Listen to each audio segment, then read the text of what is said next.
This is a product of the Umbrella Corporation. Our business is life itself. Some side effects may occur.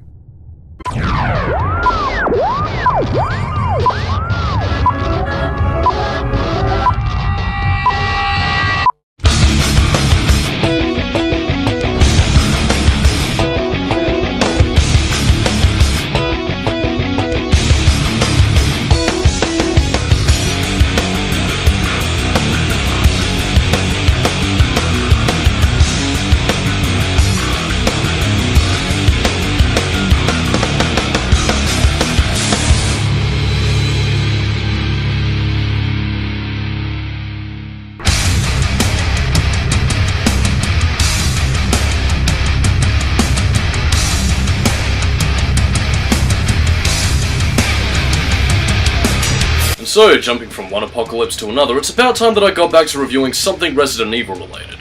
And what better time than now, considering the fact that the last live-action Resident Evil movie has finally come out and concluded the series. Definitely a set of movies that are pretty hostile territory for many a Resident Evil fan for their deviancy. Characters and locations that are screwed around with, plot elements and story concepts taken from the games but are messed up in a context that completely misses the point of the original games, and to top it all off, a protagonist who wasn't even in the original games to begin with. And given my disdain for other video game-based movies like Silent Hill or the upcoming Doom movie review that I have planned for later this year, you'd think that like many other Resident Evil fans that I would hate this movie and give it the critical laceration of biblical proportions that many people think it rightfully deserves. And that would be the case, except, well, I kinda like a few of these movies.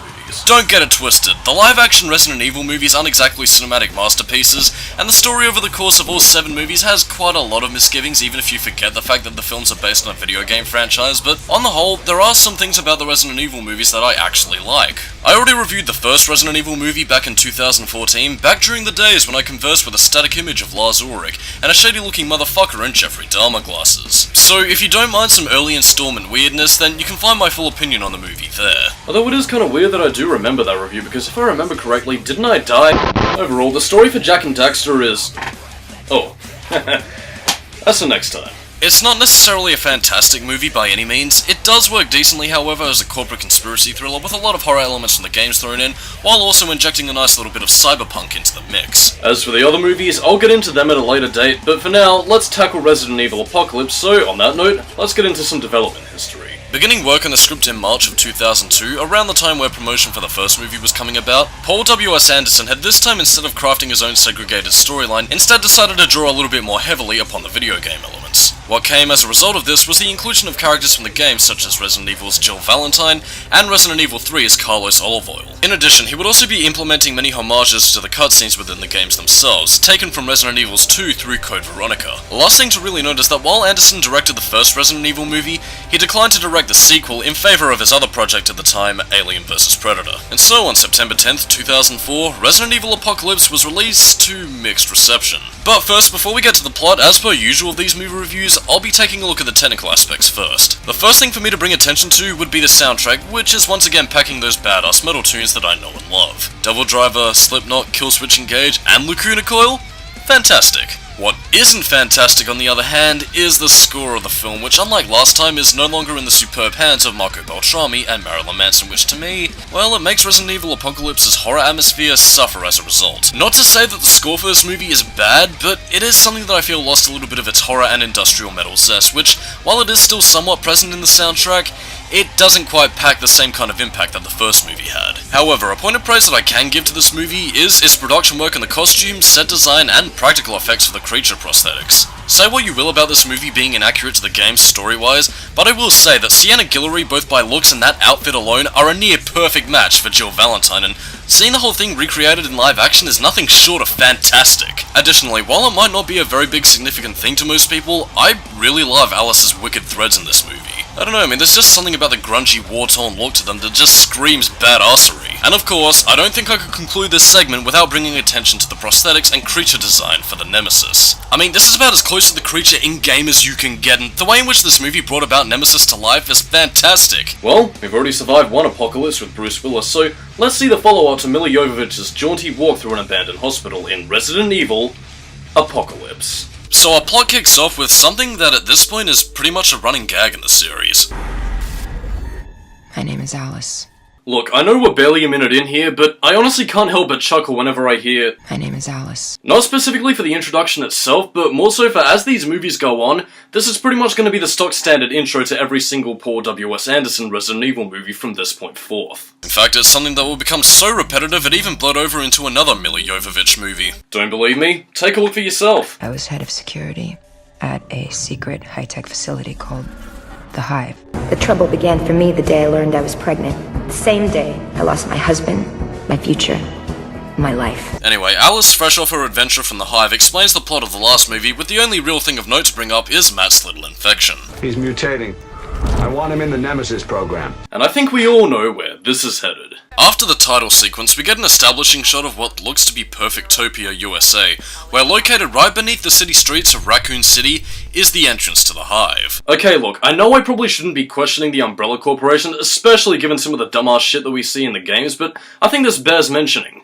Why in the flying fuck would you put the entrance to your top secret lab barely 5 feet below the distance from the city streets?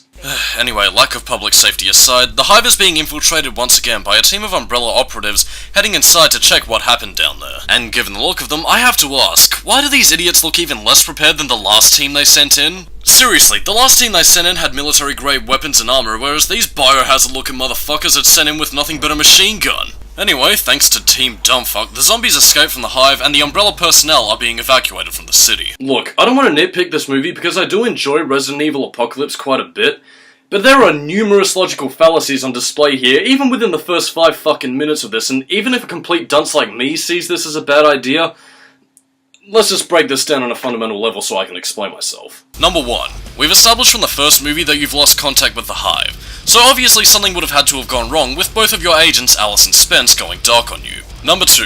From the fact that your previous infiltration team was killed and the fact that only one of 2 of your agents had survived with whatever the hell was inside the Hive, I think it would be safe to assume that from that information, your biological experiments have gone to complete shit. And number 3, and this is the important one here, considering that Matt was identified by your scientists as having begun to mutate thanks to the liquor bite he received in the last movie, I think it's safe to assume that you already have enough information to know that you should keep the Hive closed. But you know what? All of this could have been quite easily fixed with a simple rewrite. I'll get into this a little bit later, but to skip ahead a little bit, as would probably be obvious in the next step of a zombie apocalypse, this opening scene could have been easily fixed if reopening the Hive was an intentional move on Umbrella's part. I mean, think about it. Umbrella releases the zombies upon Raccoon City, the public is scared shitless about the zombies and too busy fearing for their lives. And given the fact that Umbrella already has one of their agents inside Raccoon City who they could easily pin the blame on given that she was both A, related to the man who unleashed the T-virus in the first place, and B, she was consorting with an anti-Umbrella activist who was well established within the first movie. Ultimately, what this results in is Umbrella not only covering its tracks as far as the public is concerned,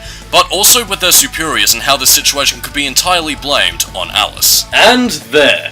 Not only do we have a movie where the fundamental decision to open the Hive again makes sense, but in addition, it also gives Umbrella a reason to hunt down Alice and silence her in the event that she should ever reveal the truth about their operations, and their intent in killing thousands in Raccoon City. Moving on, however, is one of the major players of this movie, named Dr. Charles Ashford. Charles Ashford does in fact have a brother and sister, but he doesn't like to talk about them too much. I so want to enjoy this. Anyway, what separates Charles from the other scientists in this movie is that he's got a daughter, which obviously means that he has a moral conscience. Because, you know, I'm sure all those other evil Umbrella scientists don't have children or loved ones who care to see them alive. While Ashford's daughter Angela is being evacuated, this proves to be a prime opportunity for fate to stand in her way.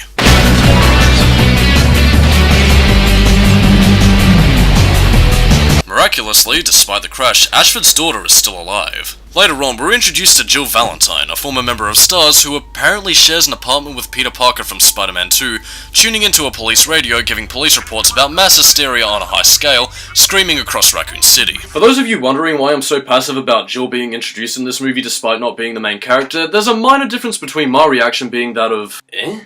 And most other Resident Evil fans having the reaction of,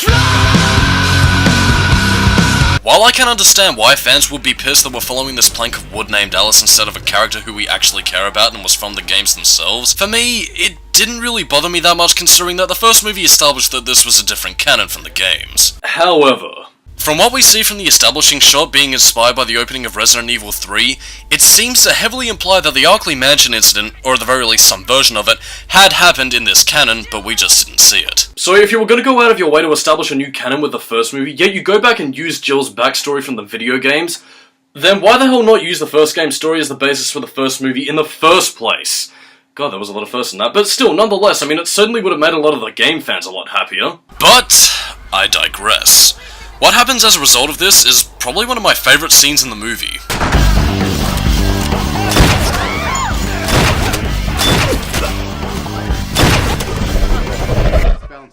And I gotta say, this makes for a fantastic character introduction. Seeing her gear up for battle only to stroll in like the fucking Terminator and taking names, combined with how bloody uncanny it is that Sienna Guillory looks like Jill Valentine in her Resident Evil 3 look, honestly, this entire scene to me is nothing short of fantastic. Not only that, but we're also introduced to one of my favourite movie-exclusive characters in the Resident Evil series, LJ. Somebody get this picture off of me! No, don't shoot them! I'm leaving town. I suggest you do the same. Meanwhile, we see that Alice's awakening at the tail end of the first movie was the result of this guy, whoever he is. Anyway, we get our creepy scene of Alice walking out of the abandoned Umbrella facility, which is significantly less creepy given the lack of Marilyn Manson and Marco Beltrami scoring, but I've already talked about that in the technical aspects. Given recent events, Umbrella constructed a barrier that sectioned off Raccoon City from the rest of the country. And given the public's unrest, survivors are to be screened to be allowed access out of the city to ensure the prevention of infection. Elsewhere, we're introduced to the Umbrella mercenary, Carlos Olive Oil. And he's a badass merc who doesn't play by the rules. Have our orders! Fuck orders!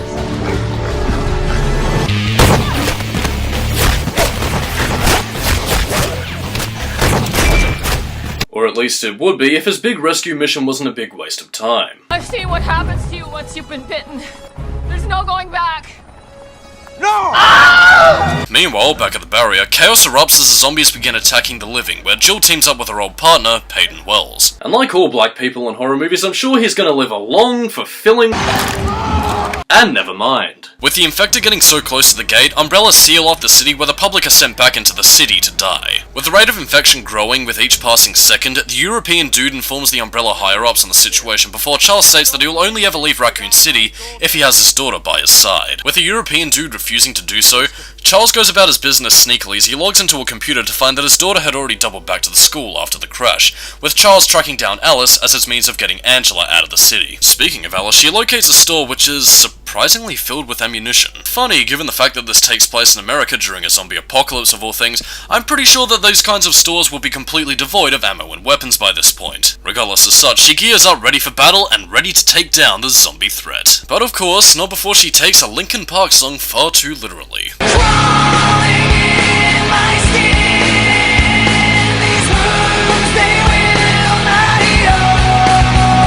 We then get brief flashes showing us images of what transpired between the time that she was captured in the Hive before her awakening in the Apocalypse, where it's revealed that she, alongside Matt, was included in the Nemesis program. This plot point is something that I'm going to get to a little bit later, but as a little prelude to my thoughts, this is something that was absolutely wasted in terms of character growth. Elsewhere, we see Jill, Peyton, and budding news reporter Terry Morales deciding to hole up inside a church as their sanctuary against the zombie masses. Does the Raccoon City Police Department have any comment on what those things are?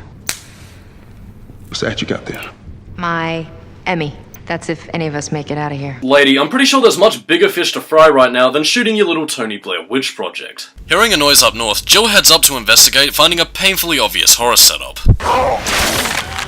I'm getting out of here.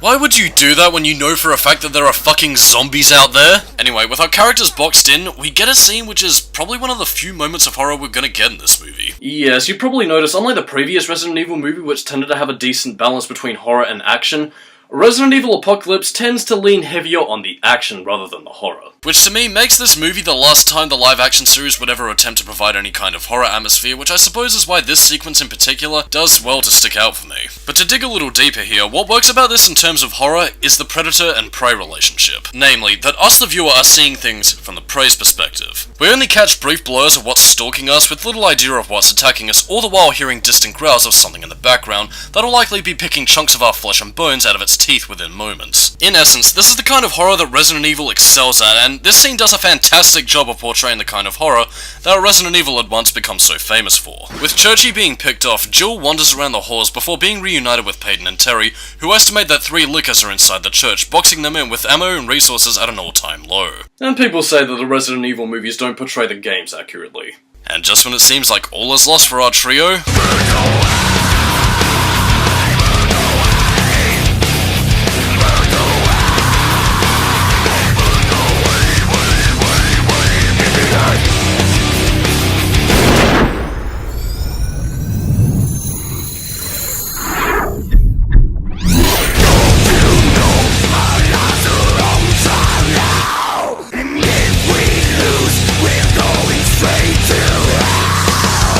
Okay, I don't care what people say about the Alice character as far as the Resident Evil fanbase is concerned, but this was by far one of the most badass moments in the entire movie. maybe it's just my interaction junkie talking, but there's something so thrilling about watching a motorcycle grind up a mutant before exploding. I kick ass for the Lord! With the liquor out of commission, we then cut back to GTA, motherfucker! Oh, yeah! 10 points! Somebody who's been playing too much Grand Theft Auto 3 and watching Death Race 2000. But I don't know, even still, just watching LJ with his comic relief scenes here, there's just something so charming about him to me which just makes him so entertaining to watch, which is part of the reason why I enjoy his character so much. Elsewhere, we then see Carlos and his team in the thick of it as one of his teammates named Yuri becomes bitten and thus they run for it, requesting evacuation while Charles watches on from his computer. Back with Ella, she explains her backstory to the gang in which she used to work for Umbrella, which immediately breeds distrust in Jill, who begins to coldly argue over Peyton's well-being as he slowly deteriorates. A scene which I wouldn't really mind too much if it wasn't for the fact that it was taking place over a graveyard! Is it really asking too much to have some common sense here when you should probably realise that walking over a graveyard during a zombie apocalypse probably isn't a very good idea now, is it? With the group in danger, they make a run for it before we cut back to European guy who activates the Nemesis program. Elsewhere, Carlos and his team run for the Umbrella chopper, which they believe is intended for them, rushing over to it only to find out that the chopper had instead dropped something inside the hospital. Unfortunately for them, however, they arrive too late to find that the case has been completely picked clean of supplies, with even further misfortune being with Yuri's transformation into a zombie. Meanwhile, we then cut to see stars holed up in the city sitting around blasting zombies while listening to Devil Driver, before Officer Ted Nugent spots LJ wandering around aimlessly. Shit! Maybe I was safer outside. Interrupting this little get-together is the Nemesis itself, with the intention of exterminating all remaining STARS members, just like it did in Resident Evil 3. And to quite a lot of people, this would probably be the highlight of the movie for them. I don't know, I mean, there's just something so mesmerizing about watching the Nemesis effortlessly gun down STARS members with a chain gun with Terminator-like accuracy. Respect. Back with Alice and the gang, we soon come to the revelation that the reason for Alice's Matrix powers, as was showcased earlier, was the result of what Umbrella did to her during the Hive incident, which he explains was having her feel less and less human. And look, okay, I'm gonna level with you guys here. See, taking off his sunglasses, it means, you know. I don't think I ever brought this up when I reviewed the first Resident Evil movie, or if I did, then allow me to elaborate again here. But I suppose for the sake of salvaging a character that most Resident Evil fans utterly despise, I honestly think the whole idea of Alice feeling less human could have been something that could have saved the character. Putting it bluntly, and the big reason why most Resident Evil fans hate these movies isn't necessarily because of the fact that it deviates from the game storyline, well, for the most part anyway, but more so because it takes away attention from mainstays like Claire, Leon, or Jill, and instead decides to focus centrally on the Alice character. Now, ordinarily, this wouldn't be a problem in its own universe, however, with the existence of game characters in conjunction with a deviating plot from the first Resident Evil movie, what this stems from is that we're focused on a protagonist who's got more attention on her, versus the cast from the games that fans would rather be watching. And intrinsically, for the longest time, I was with a lot of the game fans in that these live-action movies should have been more focused on the game storyline and the characters in them, since focusing on somebody who isn't even part of the games to begin with would be essentially betraying your audience, who are most likely gonna go see this movie. However, as of recent times and rewatching this movie for the review, this scene in particular was something that sparked an idea inside my mind that I honestly believe could have salvaged Alice as a character. With the idea that she was a part of the Nemesis program like Matt was, plus the mention of the fact that she was feeling less and less human as time went on, I honestly think that we could have had an overarching plot point about Alice deteriorating from what was once a normal woman into a feral, overpowered Matrix zombie. Let's just say that starting with this movie, we see Alice's Neo levels of kung fu, kicking ass and doing all kinds of extreme stunts, giving us our dose of high-octane action, and as far as Alice is concerned, this is something that she sees as a pretty sweet upgrade. But consider this. The more she indulges in the strength endowed by Umbrella's experiments, she slowly turns towards her allies with a ravenous look in her eyes, lunging towards them as she hungers for the kill, attempting to consume the weakest link in Peyton given his injury before Jill wards her off with the threat of a bullet to the head, snapping Alice out of her feral state. Not only do we get our cool action scenes with Milla Jovovich being a total badass, but in turn, we get so much more depth out of her character. For one thing, we give her powers a drawback, meaning that whenever she uses them, she becomes that much closer to the thread in which she fights. Secondly, this would act as a pretty fucking good reason as to why Jill is so untrustworthy towards Alice, as having someone that could turn feral at a moment's notice would be reason enough to keep Alice at arm's length from everybody. Thirdly, this would also explain why Alice in the later movies would prefer to work alone, given that she'd rather not risk hurting her friends by going full zombie mode, despite the dangers of going it alone in a zombie apocalypse. And lastly, this would be the beginning of a long-standing series arc to rid herself of the viral infection, and become human once again, realizing that despite the Matrix-like abilities she's acquired, it sure as hell wouldn't be worth sacrificing her humanity over the ability to feel and operate on an emotional level like a normal human would. And to be perfectly honest, with this kind of explanation in mind, I honestly think that this kind of character concept could be fantastic. I mean, sure, if Resident Evil fans still hate Alice, that'd be one thing, but at the very least with this hypothetical character arc, or at least if it was chosen, I think it would have softened the blow tremendously given how fans truly hate the Alice character. Anyway, back to the plot. The group are contacted by Charles, who cuts them a deal, Angela's safety for their extraction. Adding to matters is how Charles explains that Umbrella plans to nuke Raccoon City into the dust to deal with the infection, giving the group a limited time to save Angela and get the hell out of the town by sunrise. Unfortunately for the group, however, the Nemesis decides to make his appearance, killing Peyton, and leading to a fight between Alice and the Nemesis while Jill and Terry head off towards the school. Realizing her chances of beating a hulking death machine are slim to none, Alice decides to run away, tapping into her inner Han Solo as she dives down a garbage chute, avoiding an explosion by mere nanoseconds.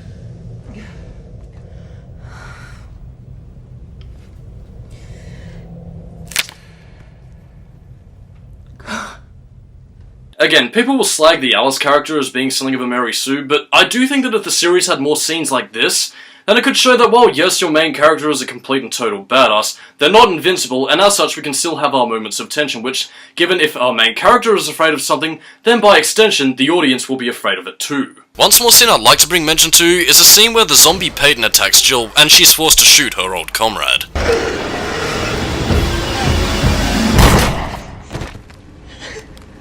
It might be small and really insignificant, but there's just something about the level of acting here where, even if we haven't really gotten to know Peyton to the full extent that Jill has, it does manage to deliver a concise sensation of emotional pain far greater than a drawn-out death sequence would ever prove. Anyway, while driving along, Jill and Terry run into LJ, who take him along for the ride, and arrive at the school where a subtle camera shot seems to be implying that it's going to be a dog's life for our trio once they step inside. Jill then decides that the group should be split up, with LJ taking the first floor, Terry taking the second floor, and Jill of course taking the basement. Look, I know she's probably thinking in terms of tactics here, but surely common sense would tell you that in a zombie apocalypse, it probably isn't a very good idea to go swanning about an abandoned school all alone where you could very easily be taken by surprise. And it's also here where the movie remembers that it is in fact a horror movie, and we get some pretty decent atmosphere being packed off and some pretty awesome cinematography and ambient music, which to me is always a plus. I see you, mother. LJ is then saved by one of the mercs, who reveal that Charles had contacted them to find Angela in the school, leading to the two to team up. Meanwhile, with Terry, we see her fearfully skulking around the school before spotting a girl in the center of a classroom, rocking back and forth. And I think we all know where this is headed. Wait, hang on a minute, how the fuck did all those kids just sneak up behind her?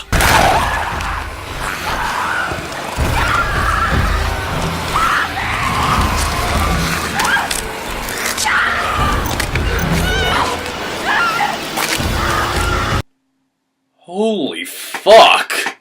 I mean, say what you will about these movies not being scary, but Terry's death was by far one of the most effective uses of subtlety, but also the use of camera work panning away from her screaming corpse being devoured, as well as the acting and use of sound design really letting the abject terror that she's experiencing truly sink in to the viewer. Elsewhere with Jill, she finds Angela and the two make their way through the school before eventually running into the dogs, which are quickly disposed of by Nikolai, who, just as quickly as he was introduced, dies with his last words being for Jill to protect Angela as he gets his face chewed off. Luckily for Jill, however, she decides to take some initiative by filling the room with gas and seeing how her plans pan out.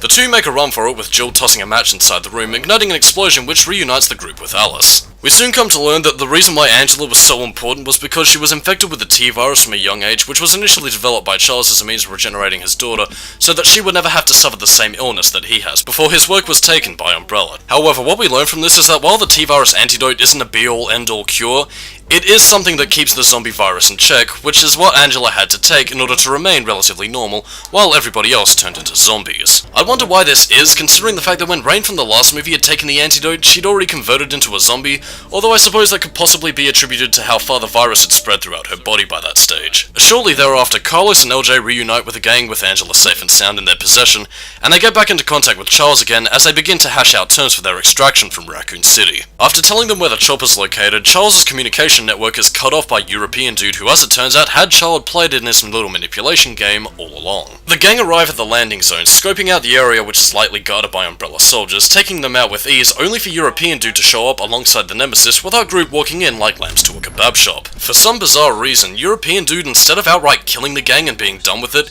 he instead wants Alice to fight the Nemesis in a one-on-one battle for his amusement. Alice refuses, which in turn causes European dude to shoot Charles just to reinforce the fact that he's a bad guy. Kind of unnecessary, to be perfectly honest, which leads into my biggest problem with European dude as a character, since there isn't really too much depth to him, and that's kind of saddening since he's given so much focus as our main bad guy. Alice and the Nemesis duke it out in a melee fight, which my inner Matrix fan does get a lot of kicks out of and makes for one of the movie's sharpest points in my opinion.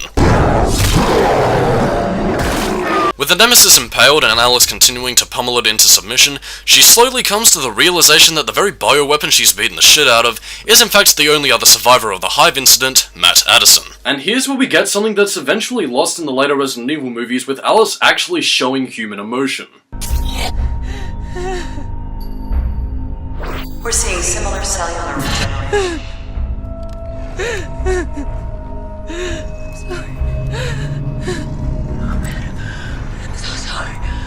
Again, it sounds like something that should be more of a no shit kind of thing, but especially considering that I rewatched the final chapter earlier this year, going back to Resident Evil Apocalypse has really shown me how far the Alice character has kind of devolved over the course of time. But even despite all that, there is something about the fact that she's actually reacting to situations like a normal person would, which to me does stand out about her, and part of the reason why I think the Alice character could have been salvaged had Paul W.S. Anderson bothered to put any effort in. European dude explains that because Alice managed to bond with the T-virus on a cellular level, she's now become little more to him than his science project, which ultimately results in the Nemesis breaking his programming and aiding the gang's escape at the cost of his life. As for European dude, however, he's left to die in Raccoon City before the nukes drop, and let's just say, his death well and truly bites.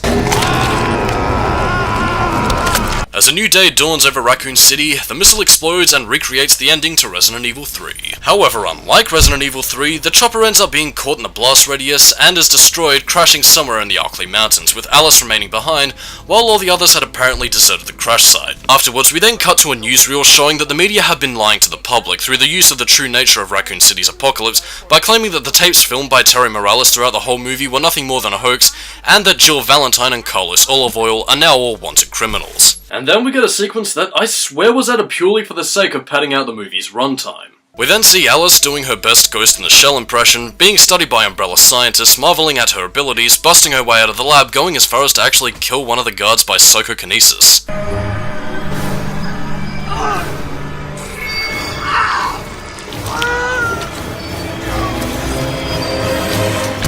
Seriously, am I watching Resident Evil Apocalypse or playing Fear? Jesus, what the hell?!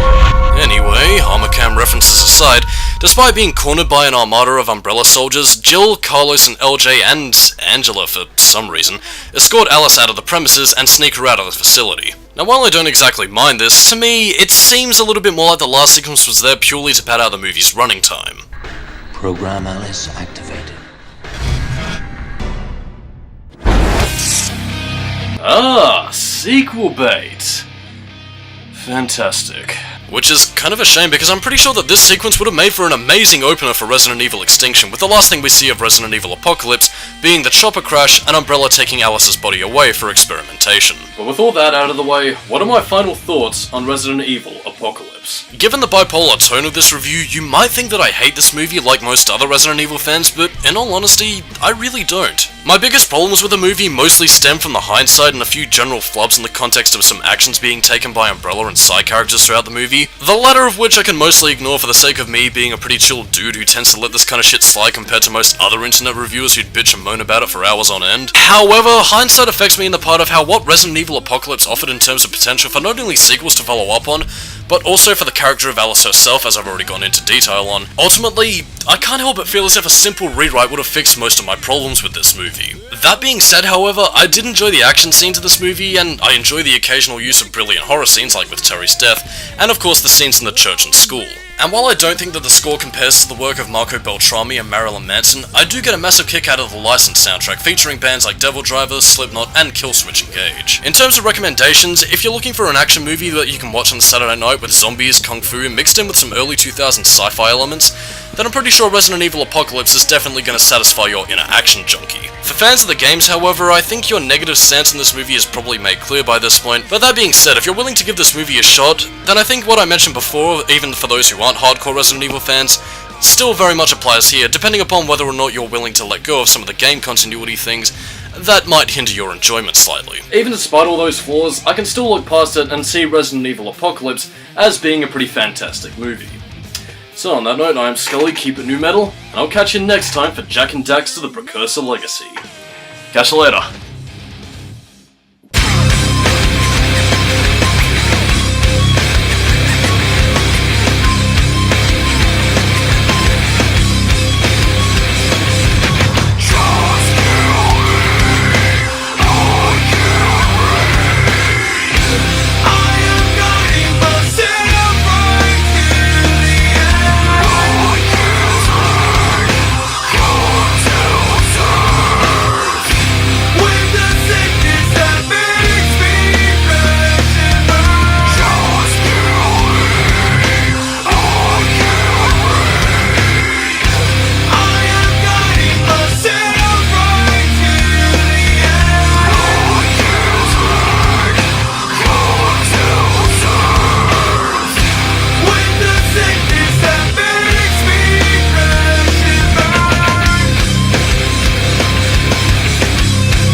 Deep baritone Tom Baker voice, activate. Instead of following this plank of wood named Alice, rather than okay. Why must you write so many why must you write, Dr. Wowie? Anyway, with our characters boxed in, we get a scene which is probably one of the few horrors... Horrors? What the fuck?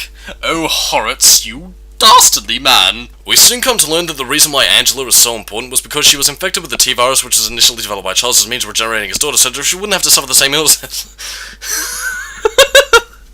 That's ridiculous. Is it really asking too much for some common sense when you should probably realise that walking over a graveyard during a zombie apocalypse is probably not the very smartest idea you've ever had? Try it again, you... Not only do we have a fundamental reason... Okay, fuck's sake. Oops. I'm a hipster. Oh shit, I should probably fix the fucking lens. What's going on today? I look like Jonathan Davis. Oh, fuck, these things are falling apart. I'm the Terminator, did. Yeah, I should probably record this one, I don't care, I'm putting this in. As a blubber. Oh shit. Shit. Better not do that again. Or at least not... Oops.